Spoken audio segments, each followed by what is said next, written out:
সাহেব মোর বিয়ের 3 দিন হইল, এর মধ্যে মোর বাপ মোর ষষ্ঠী কেমনে করিল?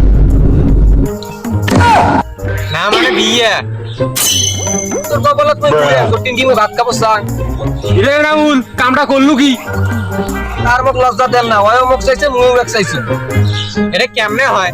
মোর বাপ যদি মোর ষষ্ঠী বিয়ে করে তাহলে মোর বউ মোর বোন হয়ে গেল না? তাহলে মুই তো মোর বাপের আগে থেকেই বেটা আছে, তাহলে এখন আমরা ভাই বোন হয়ে গেল না? এই ছাড় ধর। আরে ভালো করে ছাড়া ধর। তো কি মাসে এমনি 160 টাকা দেন? একেরে মানি নেওয়ার মতো হলে মানিনি। কেমনে মানি নেম মুই? কেমনে মানি নেম?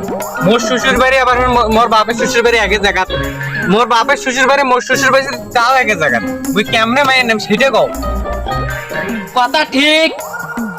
মেম্বার সাহেব একটা কথা ভাবো, যে মোর বউয়ের একটা ছাওয়া হয়, তাহলে মোর বাপ হোক দাদা কইবে না নানা কইবে? আবার ফির মোর যদি বাপের একটা ছাওয়া হয় তাহলে মোক দুলে ভাই কইবে না মামা কইবে? হ্যাঁ, আরে মহাবিপদ পড়ে গেলু। এরকম বিশেষ হলে মুই মোর বাপের জন্মই করো নাই। আমার বাপের ভিতরে ঝামেলা আছে, আমার ভিতরে সাথে আসা এক উচিত। মেম্বার সাহেব বললে কথা বাদ দাও, এখন তোমরাই কও মোর বাবাক মুই শ্বশুর কইম না আব্বা কইম? কোনরে বাবা, তোর বাবা বাপ না কে ডেডি ক। কথা নাইলে আমি বাধা দিন মেম্বার সাহেব, তাইলে মোর বউ মোর বাবক শ্বশুর কইবে না আব্বা কইবে? আর সামনে পাবো না রে। করো মুই আমার বাবুরে বাবু যদি কিছু নাই মিলে পড়ে গেলু রে।